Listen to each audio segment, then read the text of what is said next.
Welcome, everyone, to the Songwriters on Process podcast. My name is Benno Papari, and on this podcast, I take a deep dive into the writing process behind some of the world's best songwriters. By way of background, I am a former English professor. I have a PhD in English language and literature, and I'm a writer myself. So this is a conversation about writing between two writers. My goal has always been to treat songwriters the same way that we treat prose writers, just as writers, plain and simple. So that's all we focus on. I don't care about tour stories, favorite bands, how bands get their name, favorite foods, anything like that. This is, again, a deep dive into the songwriting process with some of the world's best songwriters. And with that, let's get into today's episode. And today on the pod, it is Euan Manning of the band Cardinals. Their debut album, Masquerade, came out back in February, and it is fantastic. I just love how they incorporate various different musical styles and influences on this album. Very unique, and I'm a big fan. They also follow in a long line of great Irish artists coming out recently. Obviously, Fontaines DC had a couple of those guys on the pod. So check that out. The Murder Capital, Inhaler, and there's probably many others that I've interviewed and forgetting about. But really, it seems to be something coming out of there that's a lot of fantastic songwriting. And I would like to think that that is due to, and we spent a lot of time talking about this here, the impact that Irish literature has had on his songwriting. And Flann O'Brien, Kevin Barry, and we spent a lot of time talking about Martin McDonagh as well. But to me, a very clear through line, as I've always said, between reading and writing. And we spent probably the last 10 minutes talking about the influence and how voracious readers all the band is. They don't have a book club, but they seem to be liking the same authors. They maybe pass those books around. But again, it's they're deeply influenced by those Irish writers. And I've read all those guys. I'm a huge Martin McDonagh fan, his plays. And so we had a really deep, fascinating discussion about the impact that those writers have had just thematically and lyric wise. So check that out. Listen to the whole thing, but that's at the end. So again, big fan of this album. It is called Masquerade. And here's my interview with Euan Manning of the band Cardinals. Let's get right into it. So, are you an everyday type of writer or just a write when the mood type of strikes kind of person? I try every day for sure. I feel like that's a good practice. Well, not every day. I mean, I definitely have my off days as well. But yeah, I don't know. It doesn't happen that often for me, I feel like, or not as often as others. So I have to kind of try every day just to try and catch it when it's there. Um, So, does that bother you that it doesn't happen every day, or are you good with that? I mean, I think like, yeah, I guess like always trying to want to be more prolific and uh just I feel like the more you write, the more you can use, even if it's like a line or a verse or whatever. You can just take it from something else and put it somewhere else. So even if you write something that you're really not happy with, there might be something in there. So I feel like, yeah, I would like to be a little bit more, but working on it. So, are there tricks that you use? I mean, I think there are various things that I do when I know I should be writing, but I'm not, kind of hacks. But are there things that you have tried where maybe it's like a more of a ritual, or some people do like, what's it called? Morning pages, you journal writing, anything like that? Like, are the things that you've done to get yourself more in that habit? Um, More in the like regular writing habit. Yeah. Um, I wouldn't say so. It's more, it's like, it's mostly it's kind of just it's always there in front of me. Like I have my room, I have my guitar. It looks at me every morning, so I kind of don't really have space to like look away and like go and find another distraction for myself. So it's always yeah. I feel like it's it's there for me, and I just I stick to it as often as I can. I don't try to like impose some sort of routine on me, mostly because I feel like I don't really need it. The only time that I really struggle to like find time to write is when we're away on tour, which I guess is pretty common. Probably a lot of people you speak to maybe have that same thing. Um, so that's the only time when the routine kind of breaks up quite drastically. But other than that, like yeah, I can face into it most days, even if it's just for like 30 minutes or whatever. So there's a great quote. I've got some quotes up here. The writer Dorothy Parker said, "I hate writing, but I love having written." Uh, so do you be honest? I mean, because there are times that I hate writing. I'd love to say that I love it all the time, but are there times when yeah, are there times when you just, how much do you love the act of it actually? I mean, um, the slog part's definitely difficult, I think, you know? And it can be frustrating as well. Deadlines can make it like even stressful, which is never pleasant and never I don't, you know, somewhat beneficial sometimes to have the, you know, they say deadlines make records and uh so it can be beneficial. But I understand where she's coming from with that statement. It's yeah. And then it's like you get to the point where it's like really a slog and you're really disliking it at the time, and then it's all it takes is like one, for me at least, one little breakthrough that just totally switches your mind again, and you're like back on top of it, and you're really like loving it and enjoying it, you know. So like yeah, very high highs and very low lows, you know. Which is a bit like touring in my mind as well. So it's kind of like you can have both. So can you write? And I don't know that we're ever going to find the answer to this, but everyone always says that it's easy to write from kind of the depths of, to a certain extent, the depths of darkness, but no one ever feels like writing when they're euphoric. And again, I don't know that we can come up with an answer to that, but I'd love to explore that. Like, why is it that we reach for the pen when we're sad, but when we're happy, we don't feel the need to express those emotions as much? Any thoughts on that?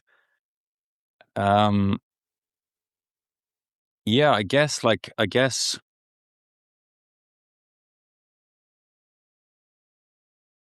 I think it just comes from like a place of necessity where like if everyone was euphoric all the time, they wouldn't need anything, you know?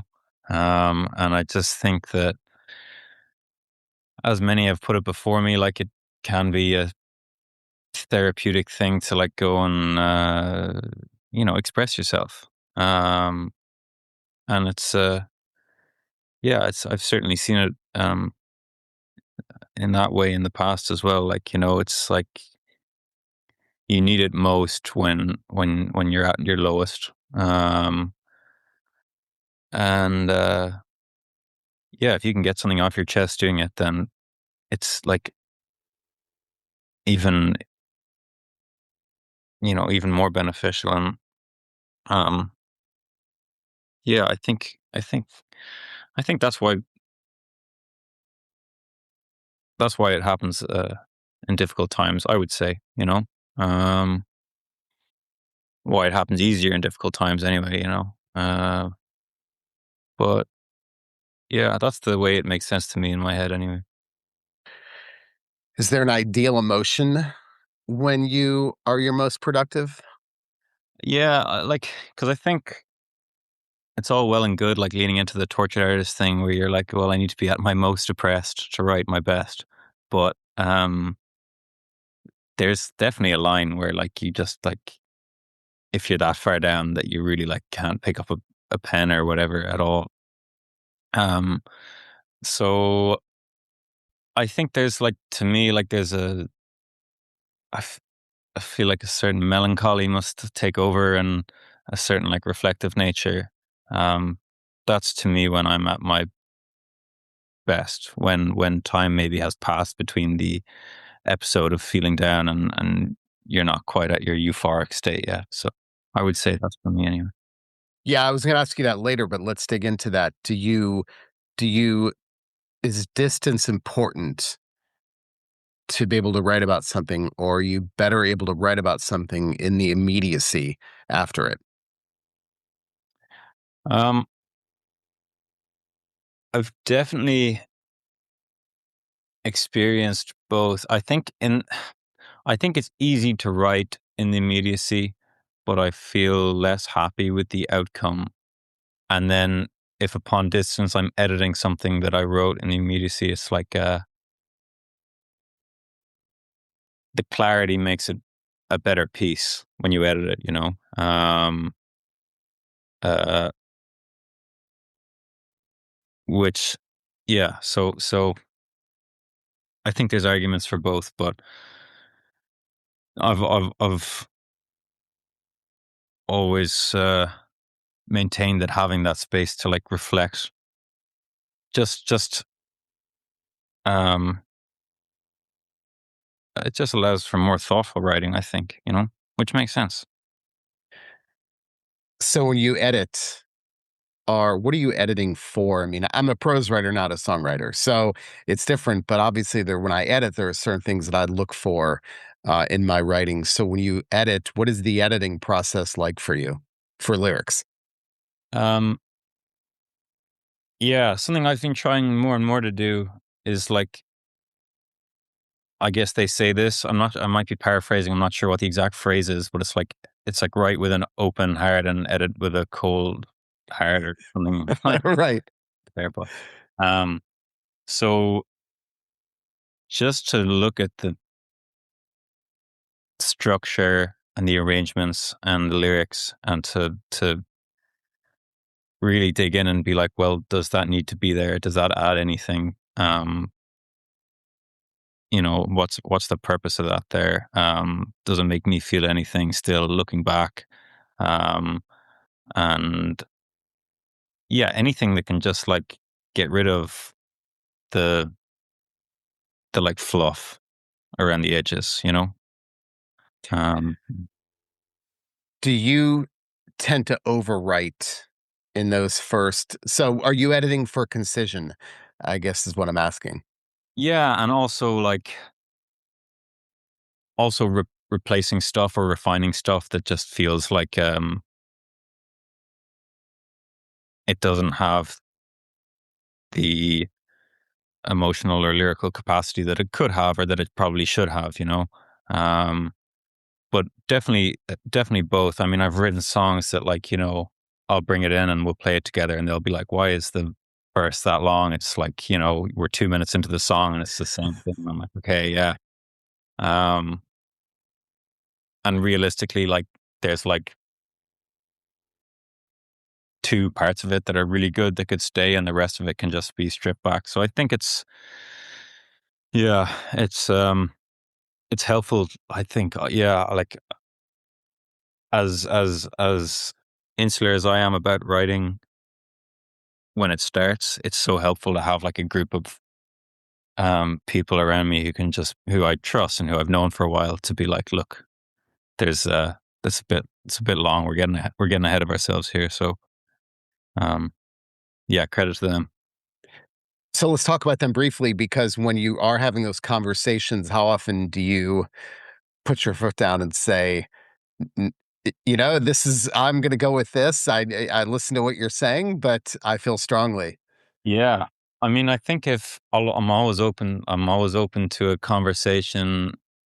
I've even said before, like, you know, if there's a lyric in here that you don't like, or like, you know, a wording of something, like you're always free to contest it. Um, which they never do. I don't know if they like see it as a more like sacred and personal thing to me, but I think because of the dynamic of the band, that option has to be there.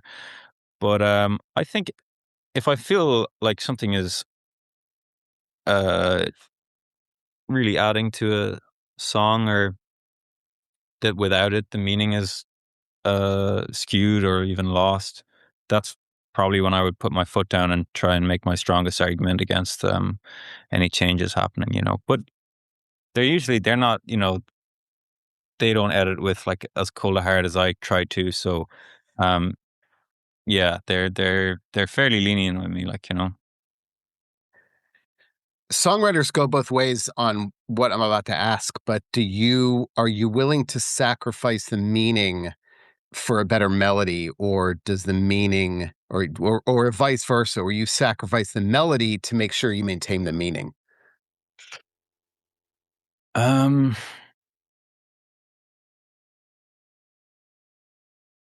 I feel like I'll always try to have um like I have confidence in who's ever listening to the music that if the meaning is a little bit more ambiguous, that they're still going to pick up on it, you know. I hate I hate spelling things out for people. I think mystery in songwriting is like one of the most still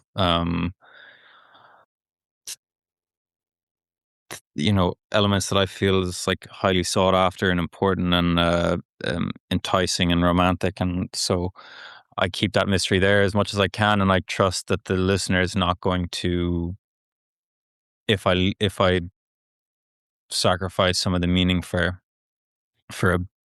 something that's more succinct, or that they're not going to be lost on that, and that they can just fill in the blanks, you know, which is what I like to do as well when I listen to music. So it's a personal thing after all. So I would say, yeah, I would say always serve the song, and if that requires making it a little less clear what it's about, then um, yeah, I'll go for that. That's a very poetic way of looking at it. That's what poets do. Uh, you know, poets don't deal with the literal aspect of it. So I love that, because that's certainly a poetic way to look at it. Um, and it reminds me of the writer William Zinsser, and I still think about this phrase. He says, "If a phrase comes to you too easily, don't use it, because that means you've probably heard it before." And I love that idea, though, that if a phrase comes to me easily, it's probably a cliche. So do you struggle with that a lot in the process, thinking, wow, that would be an easy line to write or an easy Mhm. word to say, but my God, it's been so overused. I need to find something else. So how often does that play into it? Yeah, I mean, I think I feel that more looking back at myself. So like if I've so we released an album there in February, and it's its own thing, and it's finished now and it's out there. So now that I'm writing again, um and looking to move on to something new, the thing that I find most is like if I am singing or writing something that feels like it's too much in the style of what that album was. So like certain turns of phrase, you know, whatever it is, that I just feel like, well, no, that's part of that world. Leave that be. Move away from that and go and go and make whatever the turn of phrase is for this album, or the run of the run. You know, I like to have maybe like a recurring sort of motif in the phrasings and things. If I can, just to like have some continuity in a body of work. But yeah, I think that's mostly what I try to deal with now. I'm always, of course, conscious of like cliches as well, and taking too much from other places. But mostly, yeah, worried about just dragging up the past and dragging up old bodies of lyrics, and just like it's, you know, putting them into something new. I feel like sometimes it has its place, but yeah. So there's a deliberate aspect then of saying, I use that, or that sounds like something on the last album. So you're going through that consciously, that of making it new. Yeah, I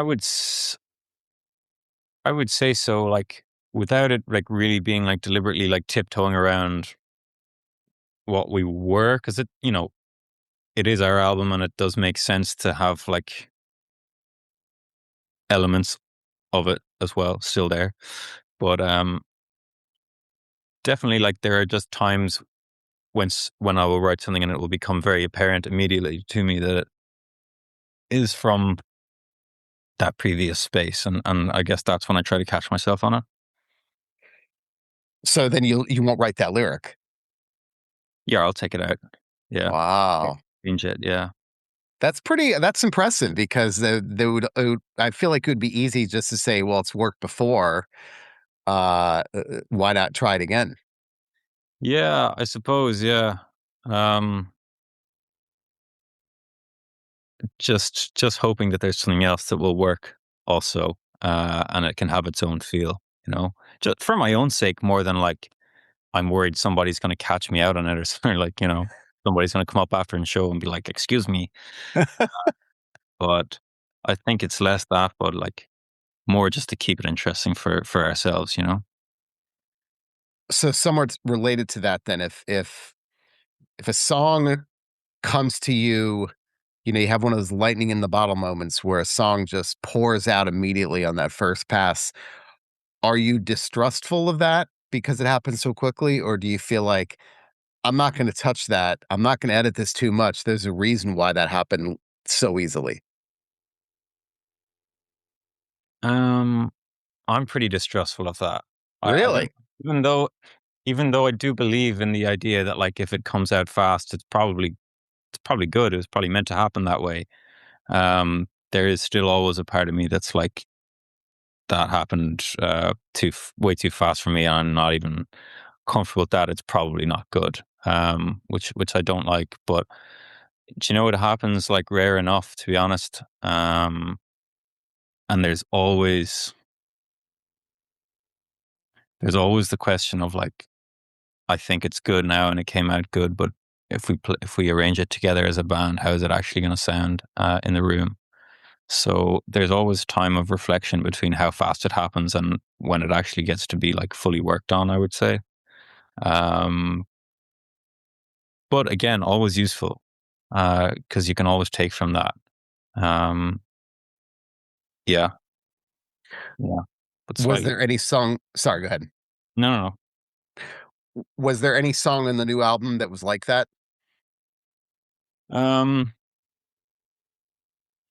That there's one called Saint Agnes that Yeah. kind of came out quite quickly um in like a time of like lowness, like before the reflection period happened. So I would say that, but it did again. It underwent some editing. Um, uh, so yeah, but yeah, it's like part of a song can flow out really fast, or a full song can flow out really fast, but it will need some editing. But I can't.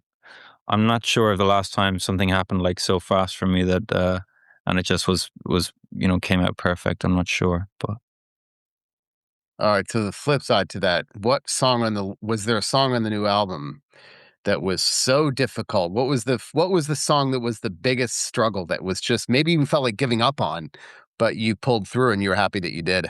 I feel like the last one on the album is called As I Breathe, and we're kind of up against the clock finishing that one. And I can't even,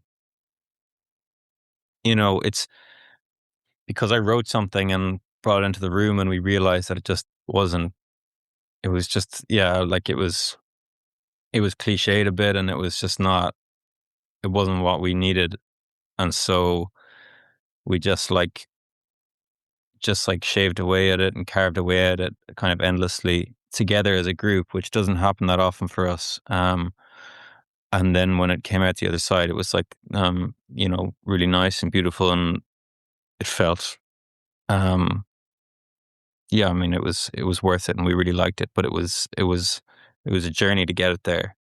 Uh, but yeah, I wouldn't have done it any other way, to be honest. So Do you have a lot of discarded ideas somewhere, whether they're voice memos, and how often do you go back to those ideas that you maybe gave up on temporarily? Fairly rarely. Fairly rarely. I mean, I feel like the stuff I work on is the stuff that sticks, not sticks in my head, but you know, if I think it's good enough, I'll go back and I'll just keep playing it myself. Um,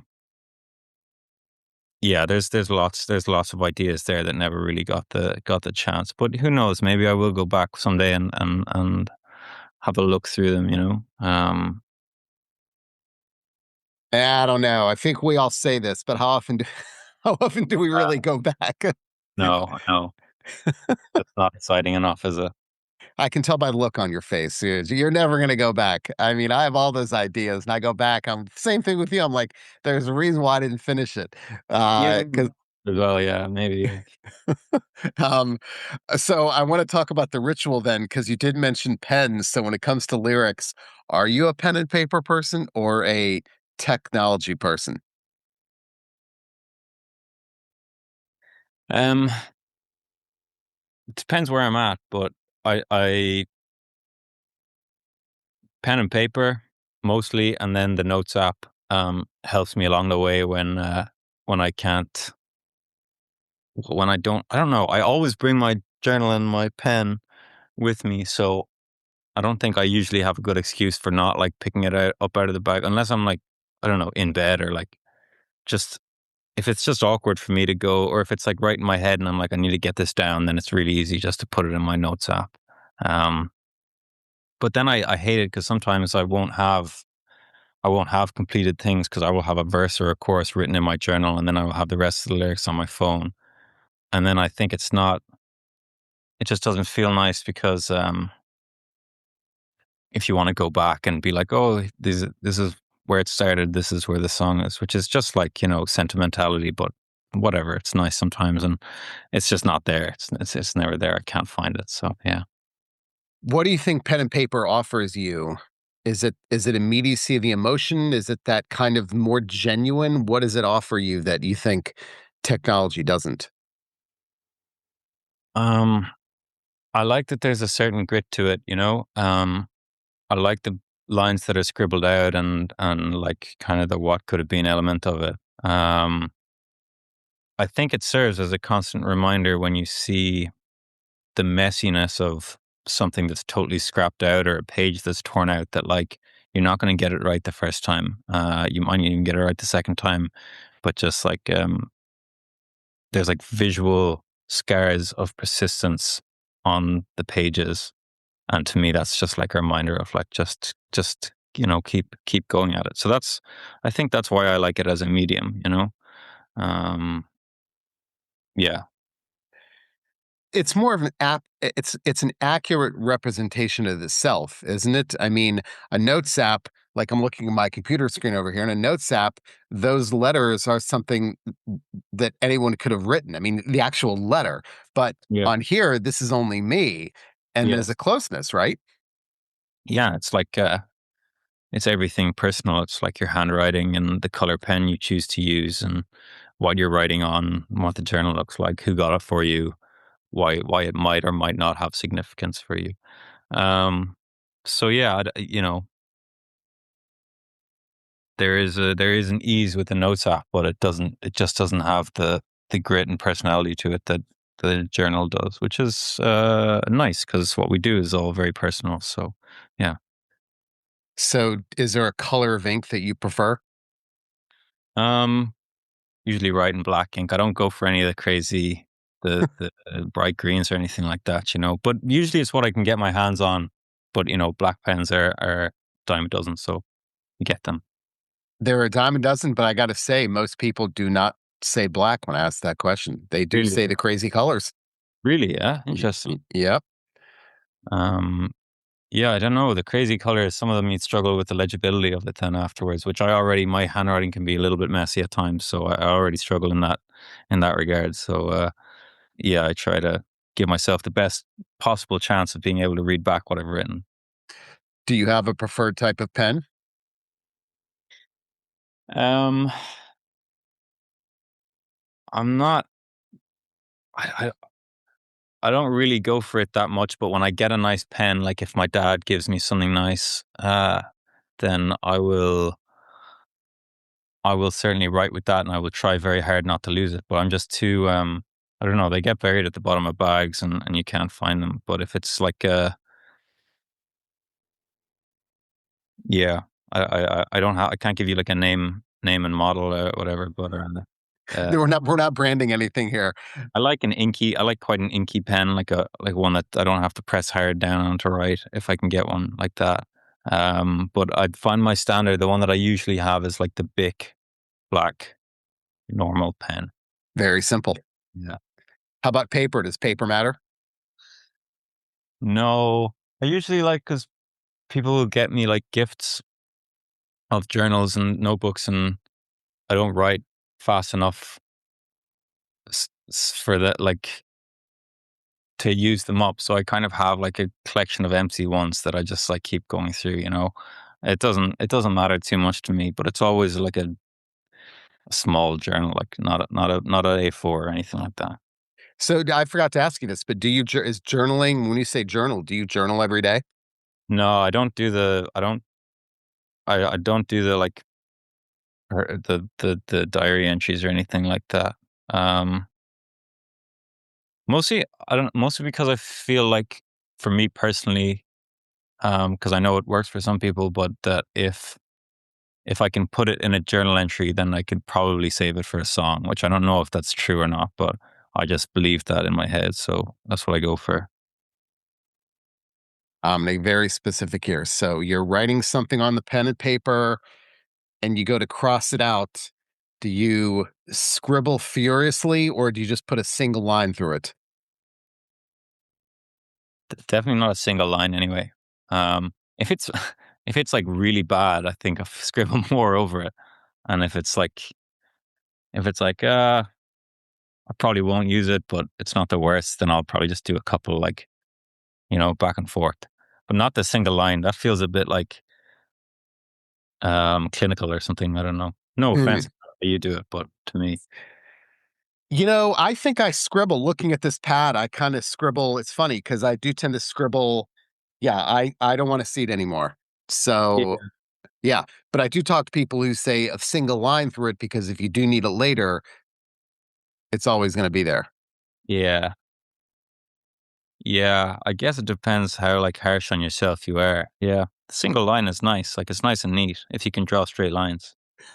That's true. Let me ask you more about the ritual then. Does time of day, when are you more productive? Does that matter at all? Are you a morning person, night person? Is there a time of day? And then also generally environment, like how important is that to you, whether it's a favorite room or, because I think the ritual, at least if you talk to like prose writers, they have absolutely distinct rituals. So time of day, place, is that important to you? I because of the nature of like what we do, I try not to attach importance to um that side of it, whether it's like where what pen you use or what paper you use, which is maybe less harmful, and then like where you are, which is maybe more harmful, especially in the case of what we do. Because then I feel like because I have felt that and I've tried to move away from it because I feel then that if you're confirming in your head that, well, I can't write because I'm not at X, then you're not even going to try, which um as someone who's trying to be more prolific, it doesn't really help to set those sort of boundaries upon myself. But saying that, definitely somewhere with less distractions. I grew up by the seaside. My parents' house is by there. If I really feel like I need to take a retreat and get some quiet time, then that's definitely where you'll find me. But I do have a certain fear of like attaching real importance to where you do it, how you do it. Do you ever think about when the eureka moments happen? Because the eureka moments often happen when our brains are engaged and unconscious activities that require no thought. So that's why people say we get great ideas while we're driving. But I've heard things like when we're folding laundry, vacuuming, mowing the lawn, anything that requires no conscious thought. That's Mm. when the creative, whether it's taking a shower, things like that. So have you ever thought about when those moments happen? Do they happen in times when you're not thinking about them? Yeah, I'd say definitely, it's those times when, like, you have to do something, but you can't distract yourself with anything else. So the only thing that you can distract yourself with is your mind and where your mind wanders to. So I found that one, especially there when I was thinking about it and I was thinking of occasions. Then you said mowing the grass and like that, that's definitely happened for me on the lawnmower. Yeah. So, um, I think, yeah, I mean, I think if you can just give like your mind a chance to wander while you're doing menial tasks, then that's where it'll come up. The problem is like remembering to like write it down or like just keeping it in your head until you're finished whatever you're doing, and then you can put it down on paper. Um, yeah, definitely a thing. All right, let's end with this because you mentioned the sea. And my gosh, I took many Irish literature classes in graduate school. And, like any good Irish writer, the Irish writers are famous for the connection, the connection to the water, to the sea. I mean, we can go on and on. Yeats, O'Neill, Seamus Heaney, I mean, filled with that. So I guess that's my way of getting into how important I do find that songwriters, pretty voracious readers, love to read. So, how important is that to you? Who do you like to read, and how does that influence, if at all, your songwriting? Yeah, I mean, sticking to Irish writers, uh, I feel like yeah, definitely for any writing that I've done, thus far, someone like Flann O'Brien is I adore just because it's like it's darkly comical. Uh, we all kind of like him in the band, so it's like having a book club where you can just like talk about like why it's so good and why we like it so much. Um, and then that just bleeds like the imagery, the absurdity of it. That all just bleeds. I think whether it's I think mostly subconsciously into um what we write, how we write, the images we try to conjure in the lyrics and things like that. Um, Kevin Barry is like a personal favorite of mine. He's from Limerick, but he lives in Cork for quite a while, and a lot of his writing like looks at the city but paints it in this like mysterious, romantic, dark, almost like fantasy kind of way.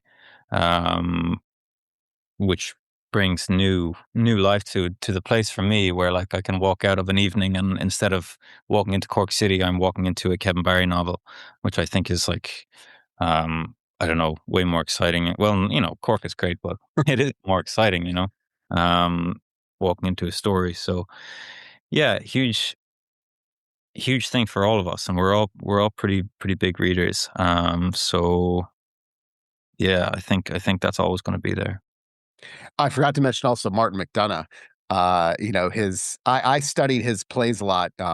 My PhD is in 20th century dramatic literature, so playwrights, Mm. and read all those Martin McDonagh plays. I think back before he was even um, his plays were becoming, or he was doing writing for the screen.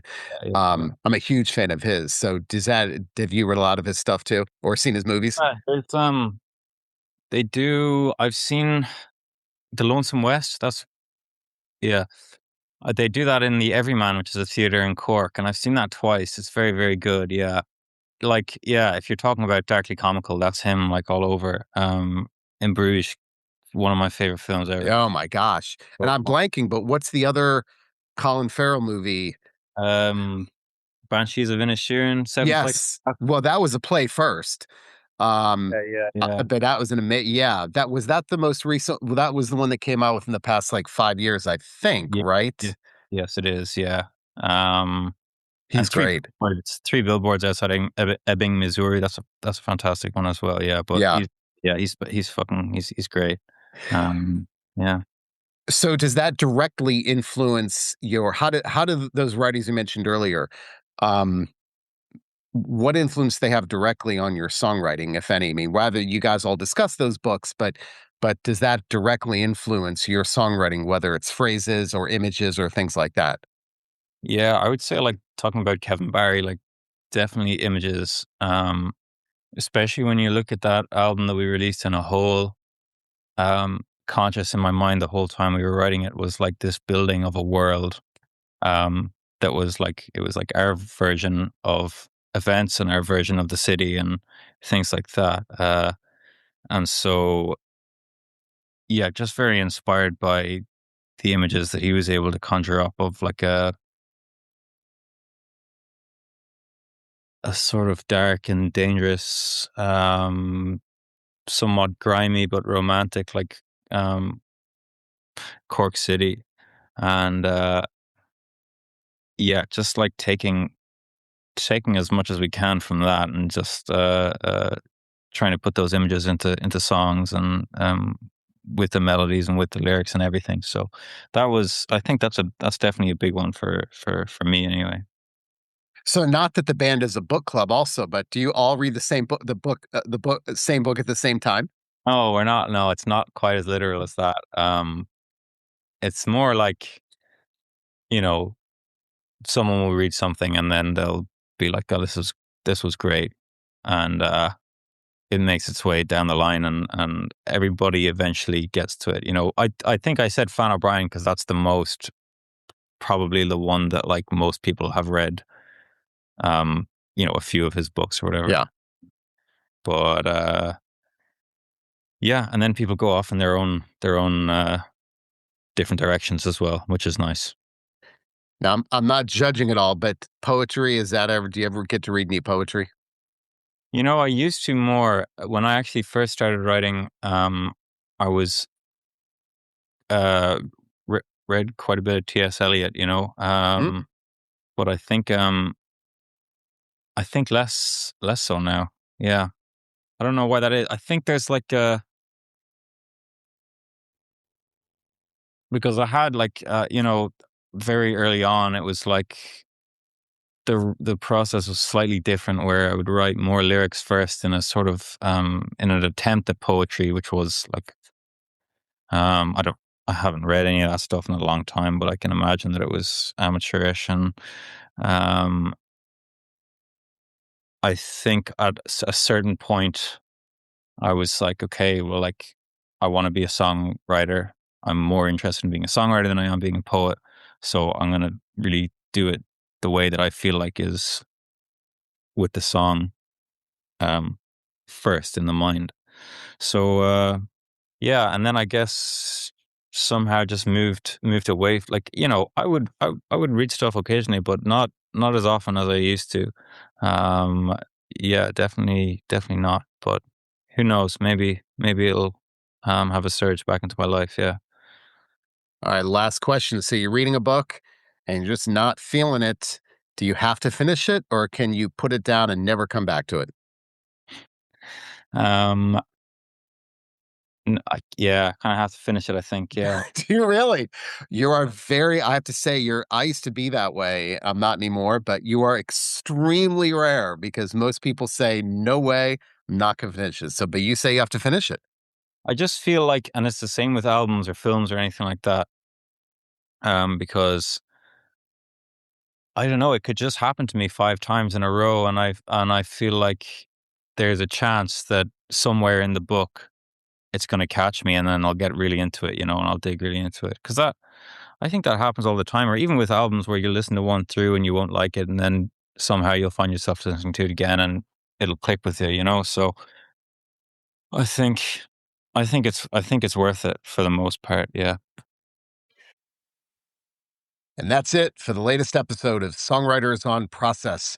You can find all of the old episodes on all major streaming platforms and probably some minor ones as well. You can also find them on the Songwriters on Process website.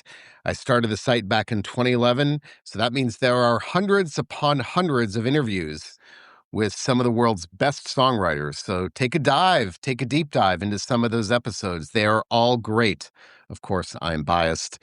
Also, shameless plug. My book, Desolation, a Heavy Metal Memoir by Mark Morton with Benno Papari, that is me, is out now on Hachette Books and in all major bookstores. Mark is a good friend of mine. He is the guitarist in the metal band Lamb of God. And so we collaborated on his memoir. I'm biased, but that's a damn good book. Again, it is called Desolation, a Heavy Metal Memoir. And lastly, if you want to get in touch, go to the Songwriters on Process website. You can fill out a handy contact form and it'll get to me that way. You can also email me at ben@songwritersonprocess.com.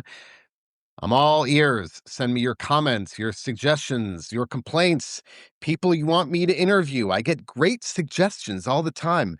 I can't respond to all of the emails because I get a lot of them, but I do read all of them. And let me know your thoughts. If you have ideas for people you want me to interview, there's your chance. And with that, I am out. See you next time.